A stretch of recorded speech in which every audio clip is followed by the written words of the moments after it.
They were warned to stay away from Earth's region. Arrogance brought their ruin. The transmission from Research Station Meridian 7 arrived exactly on schedule. Systems nominal, life support optimal, environmental controls balanced, quantum laboratory output consistent with projected research parameters. No one noticed the silence underneath the numbers.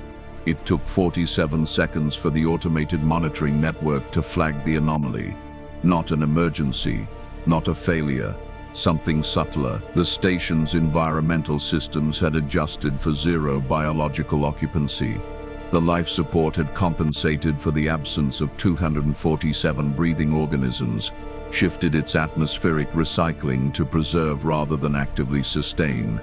The station was maintaining itself for no one. Executor Ven Kalris received the report in the central hub of the Concordance Observatory. His crystalline form refracted the ambient light into geometric patterns across the walls as he processed the data. The Korath species understood reality through mathematical certainty. Chaos was an equation awaiting solution. Mystery was merely incomplete information.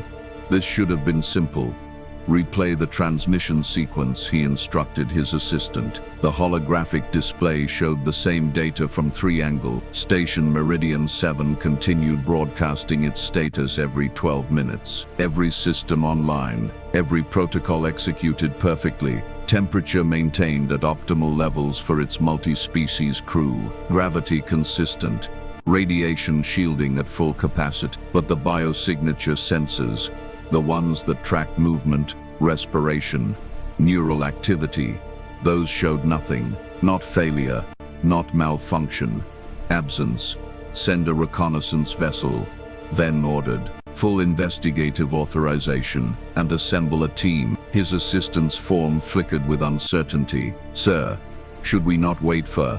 There are 247 researchers on that station. Ven's voice carried no emotion. Only precision. 11 species represented. 3 government. If something has occurred, we need to know what before speculation becomes panic. The assistant hesitated, then executed the order. Ven turned back to the holographic display. Walking the data scroll past, everything functioned perfectly. The station was a machine operating exactly as designed. It simply had no one left to serve. Executor Ven arrived first, his crystalline form unchanged by the journey. He carried the full briefing data in 17 portable memory cores, organized by category and cross-referenced for analytical efficiency. Dr. Serene Moll arrived second. The Enthari xenopsychologist moved with the careful precision of her insectoid heritage. Her compound eyes processed light across spectrums most species couldn't perceive. Her species had evolved from hive consciousness. They understood collective thinking in ways individuals could not. Executor, she greeted, mandibles clicking softly. I've reviewed the preliminary data. This doesn't match any known psychological crisis pattern. Agreed, Ven replied, which is why you're here.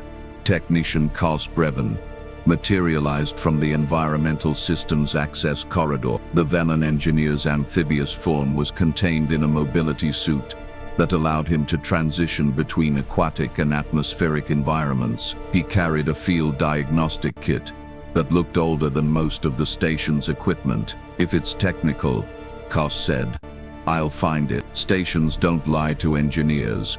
Commander Thrace Vakun arrived without announcement. The human military officer simply appeared in the briefing room, silent and still. He wore the standard Terran sovereignty uniform, but something about him suggested weight beyond rank. His eyes carried distances most beings never traveled. Ven noted his presence with a nod. The human said nothing. Arbiter Yennequa arrived in her containment suit, the gaseous form of her species visible through the transparent polymer. She represented the Konkan's Council directly, political authority monitoring scientific investigation. Executor Kalris, her voice synthesized through the suit's speakers. The Council expects regular update. If this represents a threat to populated systems, then we'll determine that through evidence. Ven interrupted, not speculation. The last to arrive was Archivist Tolmiren. an ancient being from the Memory Keepers Guild. His species recorded history through biological memory storage, living libraries that carried centuries of accumulated knowledge. He moved slowly, with the careful deliberation of someone bearing immeasurable weight. I've cross-referenced the station's location with historical extinction records, Tull said. Bypassing pleasantries, we need to discuss the Sorrow Field. The room temperature seemed to drop. The what? Arbiter Qua's form rippled in her containment suit. Tull activated a holographic star chart. A region of space appeared, highlighted in pale amber. It looked empty. No stars, no planets, nothing but cosmic void. 40,000 years ago, Tull explained, 3 separate civilizations occupied systems bordering this region. Advanced species, technological sophistication comparable to our own. They maintained diplomatic relations, shared research, traded cultural archives. He expanded the timeline. Within a single solar year, all 3 civilizations stopped broadcasting. No war, no cosmic catastrophe, no stellar phenomenon. They simply ceased. Extinction, Dr. Mal said softly. Or transition, Tull replied. Survey teams that investigated centuries later found intact cities, ships in perfect condition, libraries undisturbed, but no bodies, no remains, no biological trace that any species had ever existed. Ven processed this new data, integrating it with what he knew about Station Meridian 7. The station is located 0.3 light-years from this region's current boundary. Current. Arbiter Qua's voice rose, implying the boundary moves. Tull's expression was grim. The Sorrow Field expands approximately 0.3 light-years per standard year. It's been expanding for 40,000 years. Station Meridian 7 was established to study the phenomenon from what was considered a safe distance. Commander Vokun spoke for the first time. His voice was quiet, carrying the weight of something held too long in silence. How many inhabited systems are in the expansion path? Tull met his eyes. 43. Total population. Approximately 8 billion beings. The silence that followed was absolute. Ven turned to face his team. Then we have 2 objectives. Determine what happened to the station personnel, and determine if the Sorrow Field represents an active threat. 3 objectives. Commander Vokun added. Determine if it can be stopped. The shuttle approached Station Meridian 7 12 hours late, through the forward viewport. The facility looked serene, solar panels extended in perfect arrays, navigation lights blinked in steady rhythm, docking ports stood open, welcoming. Koss studied his engineering readouts, station power at 97% capacity, all primary systems functional, environmental processes working within normal parameters.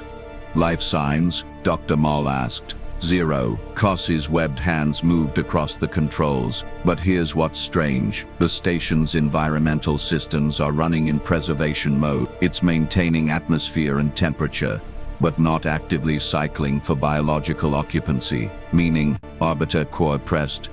Meaning it knows no one's there, Koss replied. The station adjusted its operations the moment the crew disappeared. The moment, Ven turned to him. You have that precision. Koss nodded. According to the maintenance logs, the environmental system shifted modes exactly 47 seconds before the automated monitoring network flagged the absence. The station detected 0 occupancy before any external sensor noticed. Doc Mal's compound eyes refracted the console light. How is that possible?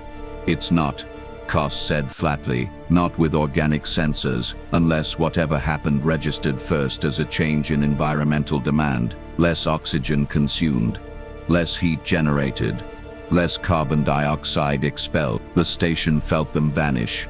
Thrace said quietly. The shuttle settled into the docking port with a soft magnetic clamp. The airlock cycled, equalized pressure, and opened into the station's receiving bay. The team stepped into perfect stillness. Everything was in play. Equipment secured properly, cargo containers organized by protocol. Status displays showed green across all systems, but the absence was palpable. A silence beyond mere quiet, a void that pressed against their consciousness. Spread out, Ven ordered. Document everything. Touch nothing until it's been scanned and logged. They moved through the station in pairs. Ven and Toll took the research laboratories. Dr. Mal and Arbiter Quoy investigated the living quarters. Koss headed directly for the maintenance and engineering section. Commander Vakun remained in the receiving bay, alone, looking at nothing. The research laboratory looked like someone had paused time mid-experiment, then studied a workstation where a crystallographic analysis was frozen mid-scan. The sample remained in its containment field, the scanning laser still active, waiting. Data scrolled across screens, held in the moment between observation and conclusion. "Look at this," Toll called from across the lab. Ven joined him at what appeared to be a quantum resonance detector. The device was still running, still recording, still analyzing. Its data streams showed readings that made no mathematical sense. The quantum field fluctuations. Toll indicated the graph. They spike here, at timestamp 14:23:07 station time, then collapse to zero, then resume normal background levels. Ven processed the data, a quantum event, or the echo of one. Toll enlarged the timeline. But look, the fluctuation begins 3 minutes before the environmental systems register zero occupancy. Whatever happened, Ven said slowly, was already happening before anyone disappeared. A book reader displaying page 2047 of something called Meditation on Impermanence. Personal items scattered in the casual way beings arranged their private spaces. But no one, not even the suggestion that someone had left in haste. They didn't run, she said to Arbiter Quoy. They didn't hide, they just weren't anymore. Quoy's gaseous form swirled in distress. This is unprecedented. No known weapon, no disease, no cosmic radiation could remove biological matter this completely without leaving trace evidence. Mal approached a small shrine in one quarters. Personal items arranged with obvious spiritual significance, photographs of family, a child's drawing, small carved figures representing what looked like ancestors. They weren't afraid, she said quietly. Look at the arrangement. Everything is at peace. No overturned furniture, no emergency beacons activated, no messages left for loved ones. You're suggesting they went willingly? Quoy's voice carried disbelief. I'm suggesting they didn't perceive threat. Dr. Mal turned to face whatever happened. They didn't interpret it as danger. Koss found his answer in the maintenance logs, where machines kept more honest records than memory. The environmental system logs were meticulous, every adjustment recorded, every compensatory action documented. The station maintained itself with the precision of a dedicated servant. But there, in the timestamp logs, was the truth. 14:23:07, oxygen consumption. Standard 14:23:54, oxygen consumption declining 14:24:18, oxygen consumption 0, 14:24:19, 14:24:20, biosignature sensors, no contacts, 14:25:06, automated alert transmitted to Concordance Observatory, 47 seconds. Koss whispered to himself. The station had felt them vanish in real time. The environmental systems detected the change in atmospheric demand. 2047 beings, suddenly consuming no oxygen, generating no heat, exhaling no carbon dioxide, gone in the space between heartbeats. Koss pulled deeper logs, tracking backwards. The environmental system had been recording anomalous quantum fluctuations for 3 days before the disappearance. Small distortions in the local space-time field. Nothing dramatic enough to trigger alarms, but present nonetheless. The station had been feeling something approach, something that called, something that answered. He downloaded the complete maintenance archive to his portable drive and returned to find the others. They gathered in the station's central conference room, the same room where 2047 researchers had held meetings, shared meals, argued about data interpretation. Now it held 6 investigators trying to understand absence, then synthesized their findings on the holographic display. Quantum field spike at 40. Environmental systems detect zero occupancy, no structural damage, no biological remains, no energy signature consistent with weapons or natural phenomena. They faded. Dr. Mal said, like mist in sunlight, we need to review security footage.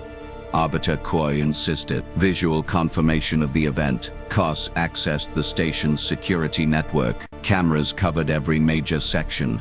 Safety protocol for multi-species facilities, where different environmental needs could create hazards. He pulled footage from the main laboratory at timestamp. The holographic display showed researchers at work, a Korath scientist analyzing crystallographic data, an in-theory technician calibrating a quantum detector, 3 humans discussing something at a whiteboard, 2 Velans checking environmental readings in their aquatic workstation. Normal, routine, unremarkable. 14:23:07. The quantum detector spiked. 14:23:15, a human researcher paused mid-sentence, looking at nothing. 14:23:23, the Korath scientist's crystalline form stopped refracting light in its usual pattern.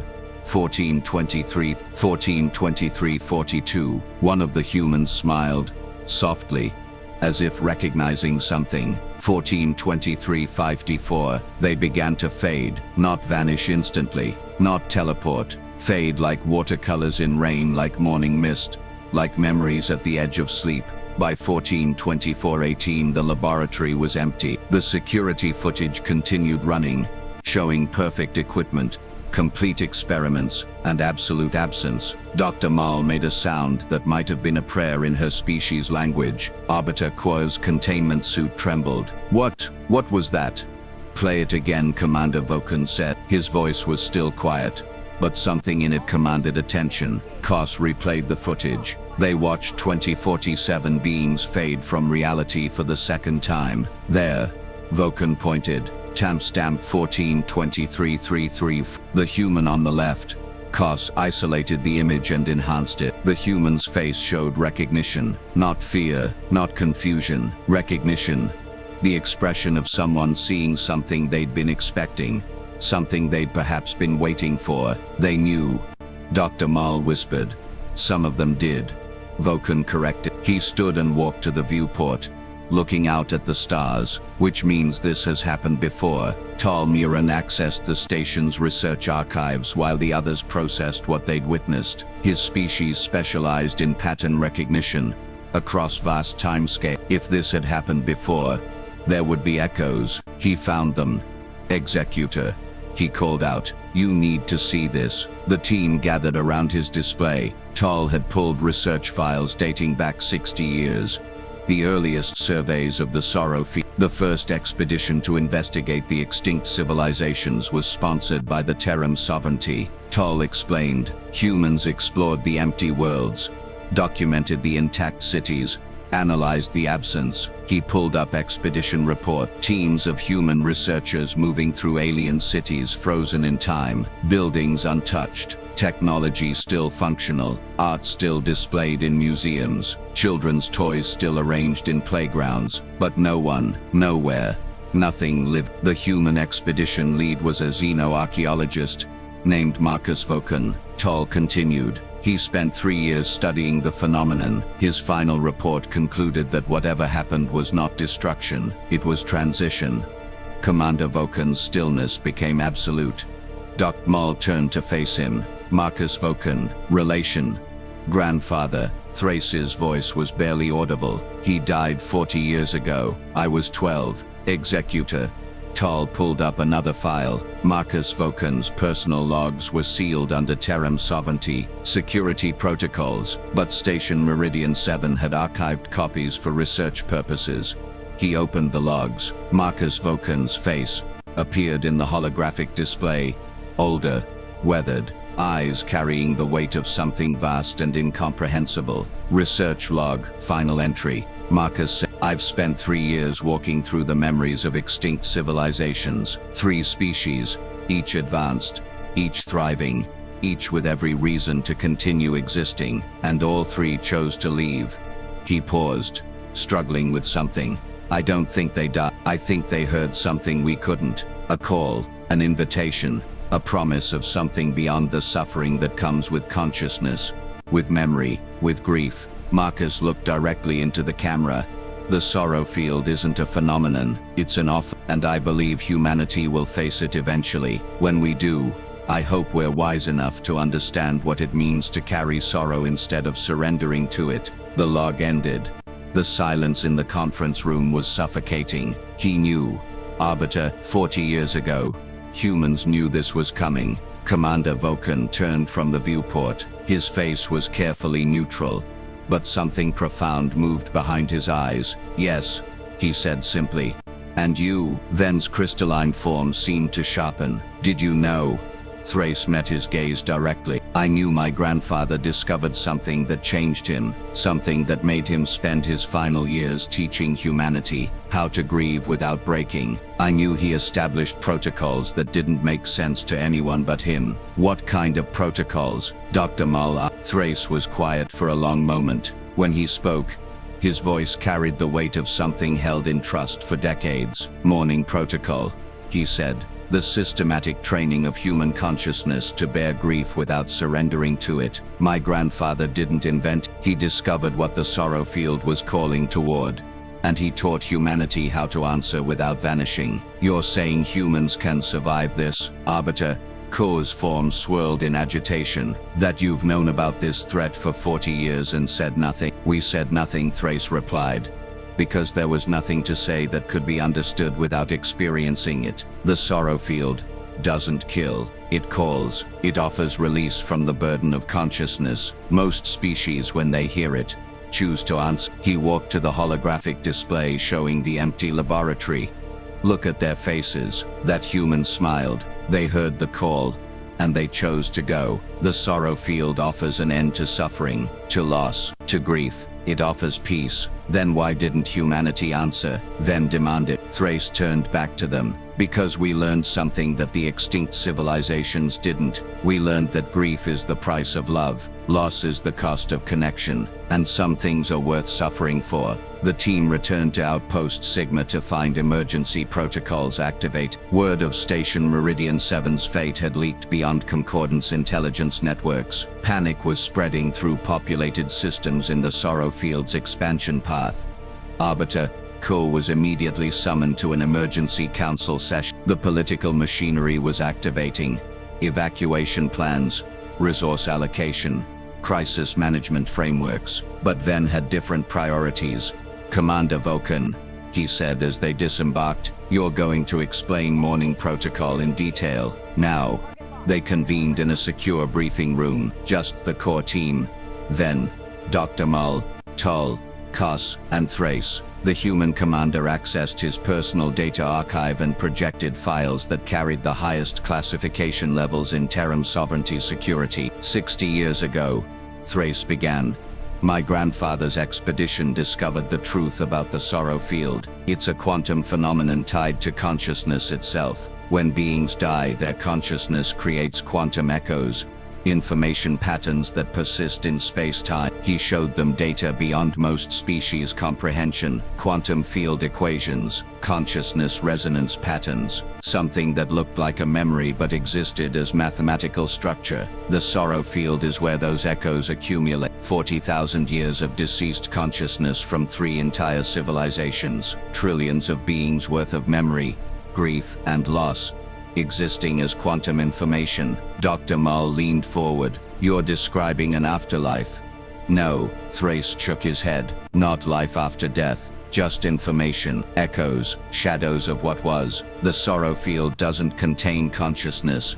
It contains the sorrow that consciousness leaves behind when it ceases, and it calls to living beings. Then asked, it resonates with grief. Thrace pulled up more data. Every conscious being experiences loss, loves something and then loses it. The sorrow field resonates with that frequency. It calls to the grief inside living consciousness, offering release, offering an end to suffering. Kuss studied the data with an engineer's practical eye. So those researchers on Meridian, they were close enough to feel that call. Yes, and they answered. Thrace's voice carried profound sadness. They chose to release their grief, to merge with the quantum echoes of trillions of beings who did the same. It's not death, it's transition into a state where suffering ends. Then how?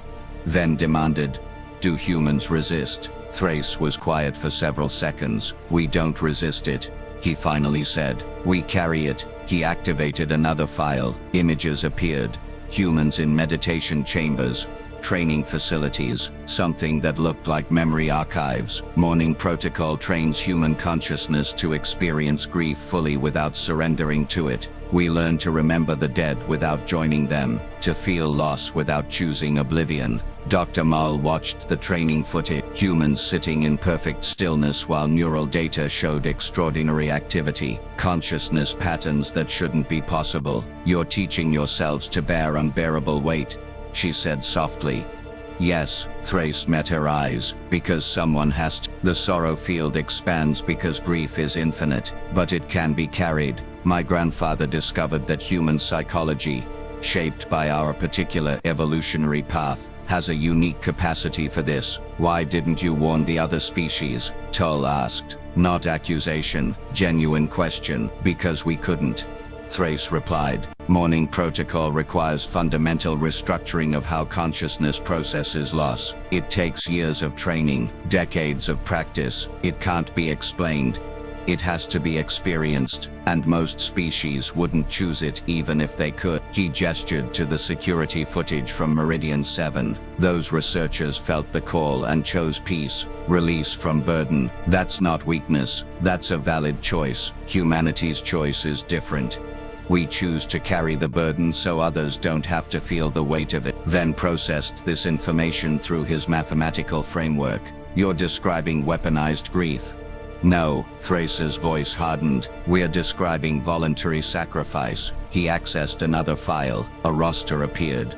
Thousands of human names, each with attached service records. "These are carriers," Thrace explained. "Humans who have completed morning protocol training. They volunteer to enter sorrow field boundary regions. They remember the dead. They carry the quantum echoes of lost consciousness. They go into the sorrow field." Cuss's voice rose. "And survive." "They survive," Thrace confirmed. "But they carry everything the sorrow field contains, all the grief of all the lost civilizations, all the sorrow of trillions of beings." Dr. Mull stared at the roster. "How can anyone function under that weight?" "They function," Thrace said quietly. "Because they must. Because if they don't, the sorrow field expands unchecked. Carriers stabilize the boundary. Their presence, their conscious choice to bear grief, rather than surrender to it, creates quantum resonance that counteracts the expansion." He pulled up more data, maps showing the sorrow field boundary, and surrounding it, like sentinels, were human vessels, hundreds of them. 200 carriers patrolled the boundary. Thrace explained. "Each one remembers millions of beings. Each one carries sorrow that would break most consciousness. They do this voluntarily, knowing they'll never be free of that weight." The room was silent. Tull spoke first. "Commander, how many beings do you remember?" Thrace's face remained neutral, but something in his eyes suggested abysses. 43,617, he said. "From the research station that my grandfather visited. I was the first human to enter the sorrow field and return. I was 23 years old." Dr. Mull's compound eyes refracted tears. "You've carried that for 27 years. Thrace nodded. "Every day, every moment. I remember their names, their faces, their families, their dreams, their grief. I carry their sorrow so they can finally rest." Ven's crystalline form seemed to dim. His mathematical certainty faced something that couldn't be calculated. "This is what humanity has been doing while the galaxy remained ignorant?" he asked. "Yes." Thrace deactivated the display. "We've been protecting you from a truth you weren't ready to understand. That some threats can't be fought. They can only be carried." The emergency council session lasted 18 hours. Arbiter Qua returned looking exhausted, her gaseous form turbulent with stress. "The Council demands evacuation of all systems in the expansion path," she reported to Ven's team. 43 inhabited worlds, 8 billion beings. To be relocated within 2 solar years. "Impossible," Koss said immediately. "The logistical requirements alone." "I'm aware," Quao snapped. "But what choice do we have? The sorrow field expands. Those populations will face what Station Meridian 7 faced. Mass vanishing. The Council cannot accept that. Even if we could evacuate them, Dr. Mole said carefully, the Sorrow field will continue expanding. This just delays the problem. Then we need a permanent solution. Quire returned to Commander Vulcan, which is why the Council is requesting full disclosure of Morning Protocol. If humans can stabilize the boundary, other species can learn. Thrace shook his head. It doesn't work that way, Arbiter. Morning Protocol requires specific neurological architecture, human consciousness developed under particular evolutionary pressures that make us capable of this. Most species then modify us. Quire interrupted. Use your medical technology. Adapt our neural structures, whatever it takes. You don't understand what you're asking. Thrace's voice was gentle but firm. Carriers don't just remember the dead.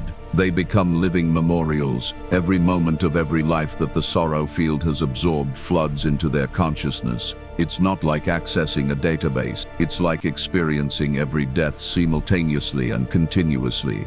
Dr. Mole had been quietly studying the Morning Protocol files. Commander, what's the psychological casualty rate among carriers? Thrace was silent for a moment. 17% never complete training, 12% complete training, but can't handle their first entry into the Sorrow field. They choose to answer the call rather than carry what they find there. So 20% mortality then calculated. Not mortality, choice. Thrace met his gaze. They choose peace over birth. That's their right.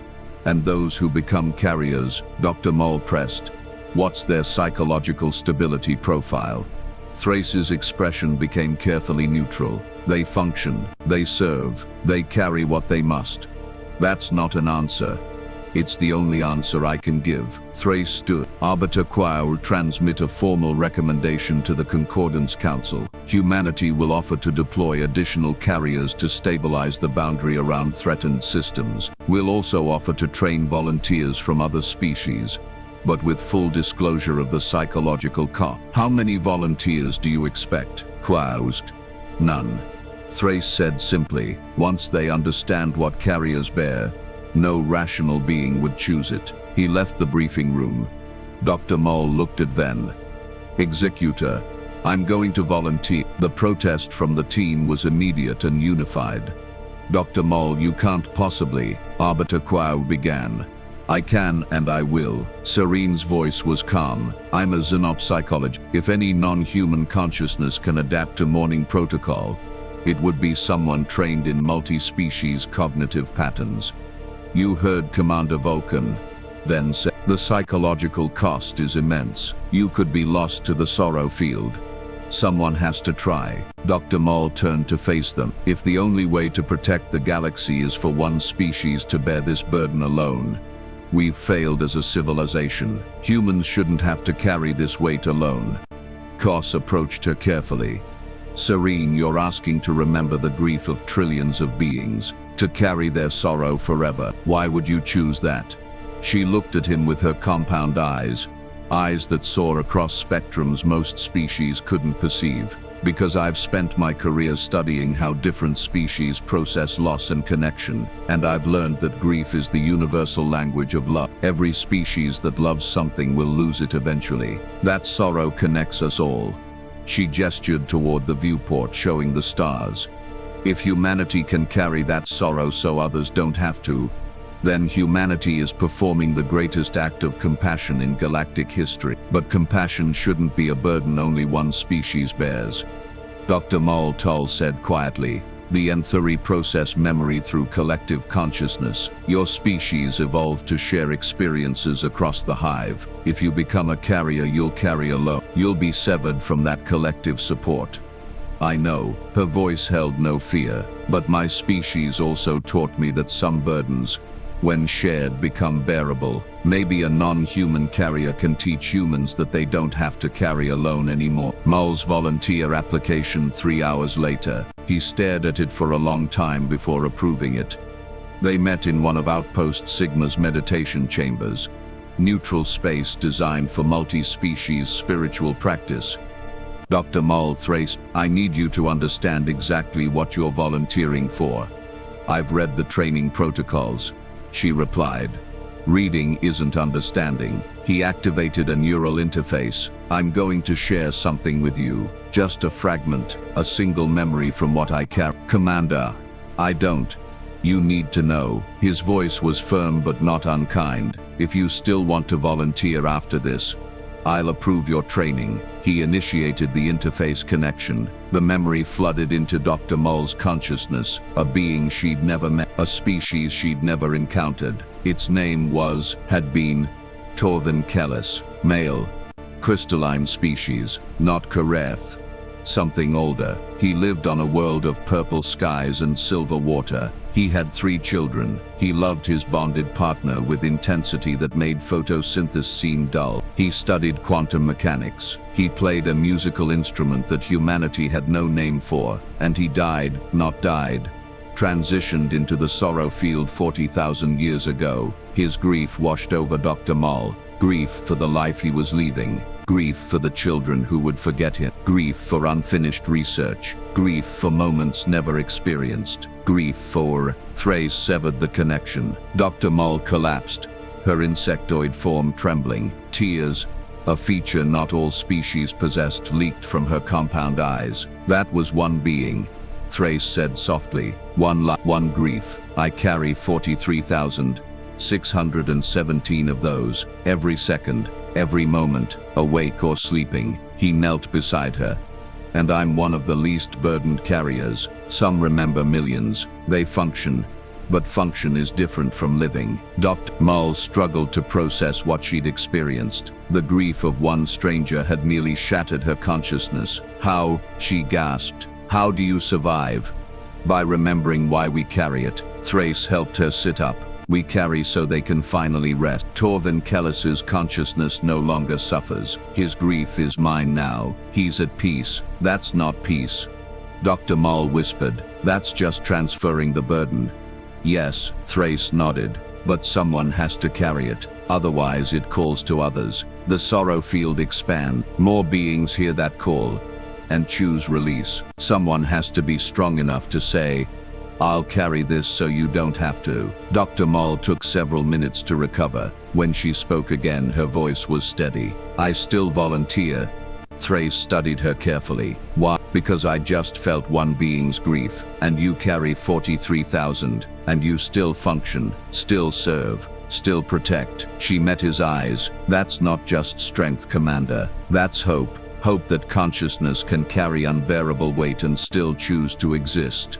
Dr. Mull, and because she continued, if I can learn to carry even one being's grief, then maybe my species can learn, and maybe eventually, humanity won't have to bear this burden alone. Thrace was quiet for a long moment, then he nodded.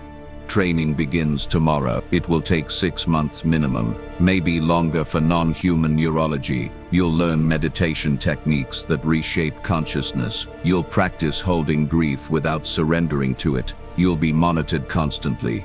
I understand, and if at any point you want to stop, I won't stop. Dr. Mull stood, her form still trembling slightly but her voice certain. I've spent my career studying how species process loss. Now I'm going to learn how to transform that knowledge into action. Mull began her training. The rest of the team faced a different challenge. Koss discovered something in the station's deeper maintenance logs, something that had been there all along, waiting to be found. He called an emergency meeting. The environmental system didn't just detect the disappearances, he explained, pulling up the logs. It predicted them 3 days before the event. The station's quantum sensors detected resonance patterns consistent with consciousness preparing to transition. The station knew. Then leaned forward.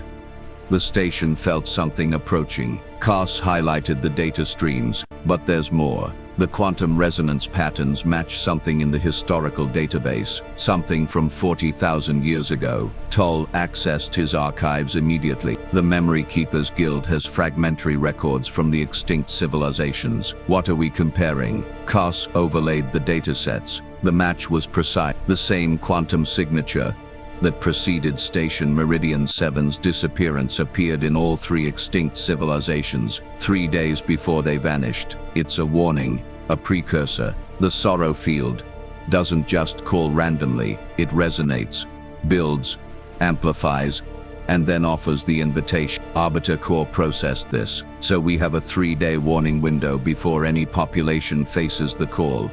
Theoretically, CAS pulled up predictive models. If we monitor quantum resonance patterns in threatened systems, we could detect when the call is coming. And do what? Core demanded. Evacuate entire planets in 3 days. No, Commander Vulcan had entered quietly. Deploy carriers. If we know when and where the call will come, we can position carriers to intercept it. Then turn to him. Intercept. Carriers don't just remember the dead. Thrace explained. We create quantum resonance that counteracts the call. Our presence, our conscious choice to bear grief rather than surrender to it, disrupts the sorrow field's expansion. He pulled up operational data. Every carrier on boundary patrol stabilizes approximately 0.2 light-years of the sorrow field's edge. If we can position carriers in threatened systems before the call comes, we can prevent mass transitions. How many carriers would that require? Arbiter Core asked. Thrace ran calculation. For the 43 systems in the expansion path, assuming 3-day deployment windows, approximately 400 carriers. We currently have 200 active. Can you train more? Then pressed. Yes, but training takes 6 months, and recruitment is difficult. Most humans understand what carriers bear. Most choose not to volunteer. What about non-human volunteers? Core gestured toward the training facilities where Dr. Moll had begun her protocol. If she succeeds, she'll be the first non-human carrier in 60 years of the program. Thrace's voice was gentle but firm. Even if other species can adapt, training thousands of multi-species carriers would take years, maybe decades. Years we don't have, Core said quietly. The room fell silent. Toll spoke finally. Then we need to understand why the sorrow field is expanding now. It remained stable for 40,000 years after the first extinctions. Why accelerate in the last 60? Because consciousness is accelerating, Thrace replied. More species achieving spaceflight, more civilizations spreading, more beings experiencing grief and loss. The sorrow field grows because we grow. Every new consciousness is potential fuel for its expansion. CAS studied the quantum data, so it's a cycle. More life creates more grief, creates stronger calls, creates more transitions, creates expanded sorrow field. Yes, Thrace nodded. Unless something breaks the cycle, carriers break it. Ven said. Carriers slow it, they don't break it. Thrace looked at each of them. The only way to truly stop the sorrow field would be to eliminate grief itself, to have consciousness exist without loss, without love, without connection. That's not life. Dr. Moll's voice came from the doorway. She had completed her first day of training. Her form looked diminished, exhausted, but her voice remained steady. That's just existence. Consciousness without connection isn't worth preserving. Thrace turned to, you should be resting. I felt you all in here worrying about solutions. She moved to join them. I may not be a carrier yet, but I've begun to understand something about the protocol. What? Ven asked. It's not about eliminating grief, it's about transforming it. Carriers don't just bear sorrow, they honor it. They remember the dead so the dead can finally rest. She looked at Thrace. Your grandfather understood something profound. That grief is the currency of love, and some things are worth grieving for. Poetic, Arbiter Core said, but not a solution. We still need 400 carriers and we don't have them. Then we recruit. Dr. Moll said simply. How? Core demanded. Who would volunteer for this after understanding what it costs? Dr. Moll met her gaze steadily. People who love their civilizations more than they fear suffering. People who understand that some burdens must be carried. People like Commander Vulcan, who has borne 43,000 griefs for 27 years and still chooses to serve. She turned to address the whole room. Humanity has been carrying this burden alone because they thought no one else would understand. But now we do. Now we can choose. Choose to suffer. Coarse voice rose. Choose to bear unbearable weight. Choose to love. Dr. Moll replied quietly. Because that's what this is. Carriers are performing an act of love at a galactic scale. They bear grief so others don't have to. If that's not love, nothing is. The room was silent. Finally, Toll spoke. I'll volunteer. Toll, you're thousands of years old. Ven protested. Which means I've already carried enormous weight. The archivist replied. My species remembers. We preserve. We carry history. This is just more weight, more responsibility, but someone must. Kos raised his webbed hand. I'll volunteer too. I spent my career fixing things. Maybe I can't fix the sorrow field, but I can help carry what it contains. Arbiter Kor's gaseous form swirled in distress. You're all insane, volunteering to bear infinite grief. Not infinite, Thrace corrected gently. Finite. Every being we remember is one less voice in the call. Every grief we carry is one less lure for the living. The weight is immense, but it's bounded. It can be borne. He looked at his new volunteers. Training is voluntary. You can stop at any time. If you complete training and enter the sorrow field, you can choose to answer the call rather than carry what you find. That choice is yours, always. Understood, Toll said. When do we start? Kos asked. Tomorrow, Thrace nodded. Thank you, both of you. Serene Mull became the first non-human to complete morning protocol. The final test required her to enter the sorrow field boundary and return. Commander Vulcan accompanied her, ready to extract her if she chose to answer the call instead. Their vessel approached the boundary. The space ahead looked normal. Stars scattered across darkness, cosmic dust drifting. Nothing to indicate the presence of something vast and sorrowful, but Dr. Mull felt it. The call, soft at first like distant music, offering peace, offering release, offering an end to the weight of consciousness. It's beautiful, she whispered. Yes, Thrace replied. That's why it's dangerous. The call doesn't threaten, it promises. It offers everything that struggling consciousness desires. How do I resist? You don't resist. You acknowledge. You feel the call and you choose your response. His voice was steady.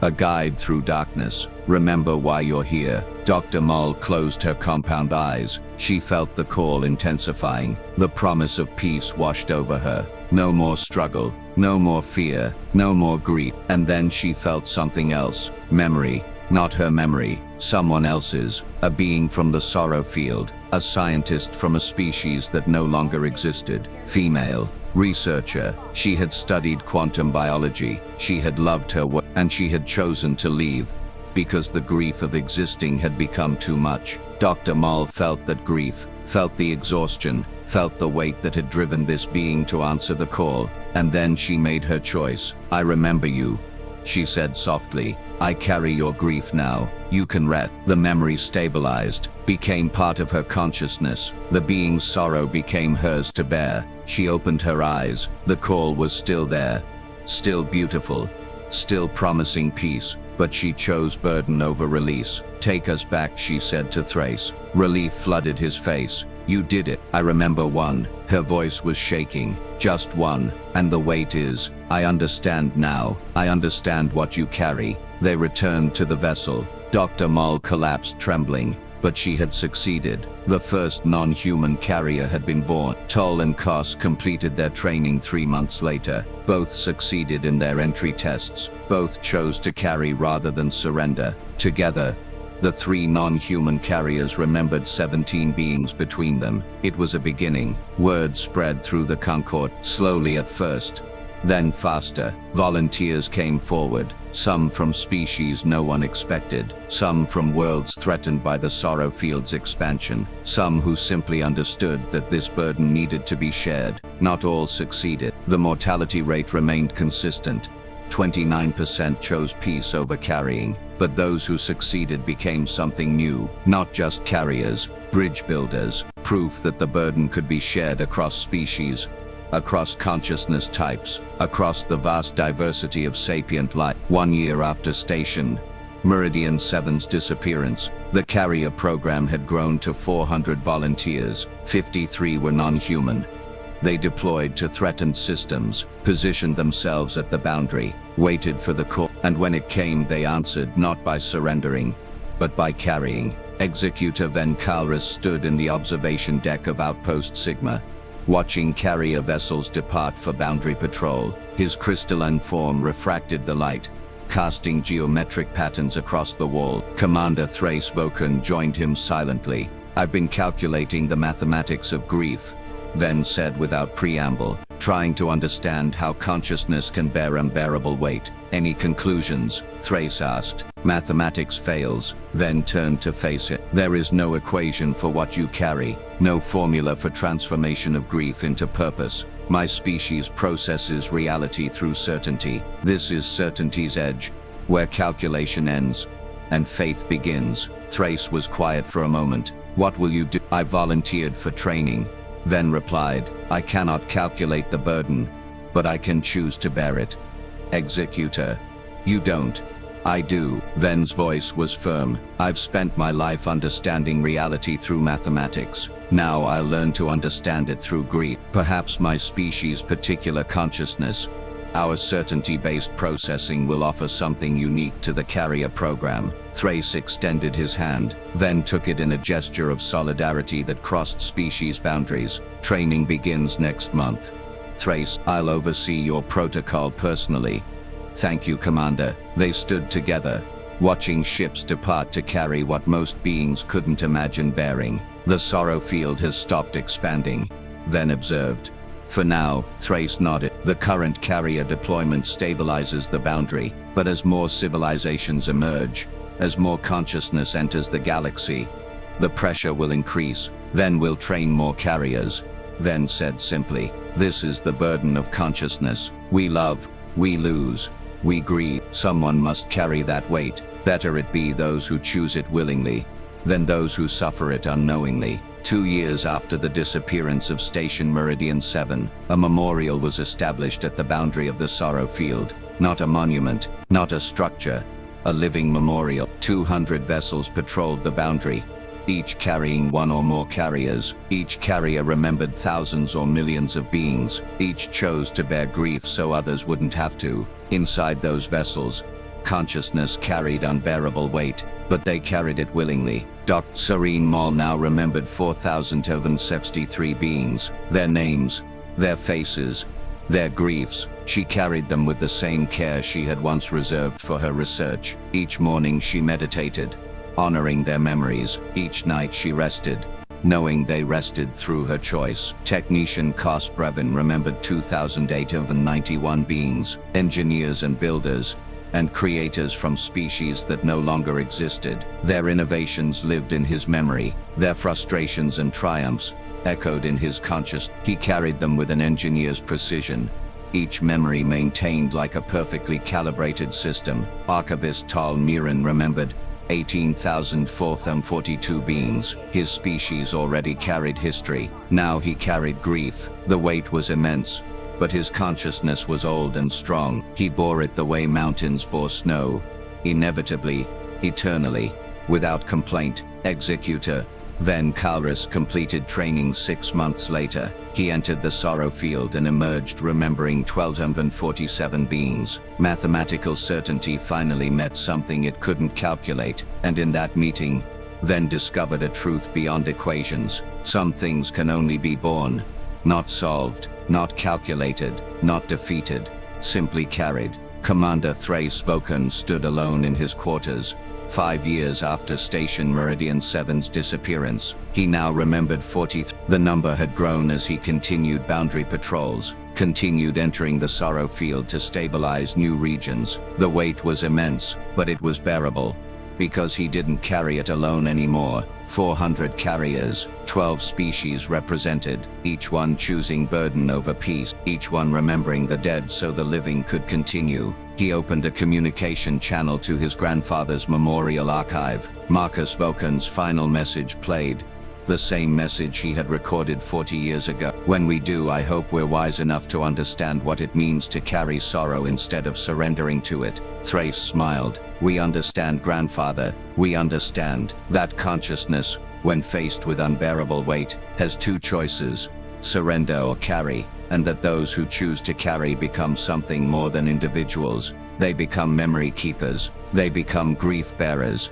They become the living memorial for all that was and all that was lost. The sorrow field still existed, still called, still offered peace to those who could not bear the weight of consciousness, but now standing at its boundary were beings who had learned to transform grief into purpose. They remembered so others could forget. They carried so others could rest. They bore unbearable weight so the galaxy could continue to love, to lose and to live. In the quiet spaces between stars, memorial ships drifted. Inside them, carriers meditated, each one remembering millions, each one choosing burden over peace, each one answering grief with love. The galaxy was changed, not through conquest, not through technology, but through the simple, profound choice to carry what cannot be calculated, fixed, or defeated, to carry grief, to honor loss, to remember, and in remembering to transform suffering into service. That was the gift of consciousness. That was the burden of love. That was the price of existing in a universe where nothing lasts forever, but where memory, carefully held, willingly born, could make eternity out of moments. The carriers understood, and they carried on. If this story moved you, consider what burdens you carry in your own life and why. Sometimes strength isn't about victory. Sometimes it's about choosing what weight you're willing to bear. There are the stories at the edge of human endurance, waiting to be told. Stories where survival isn't about weapons or shields, but about the quiet choices we make when everything else fails. Thank you for witnessing this one.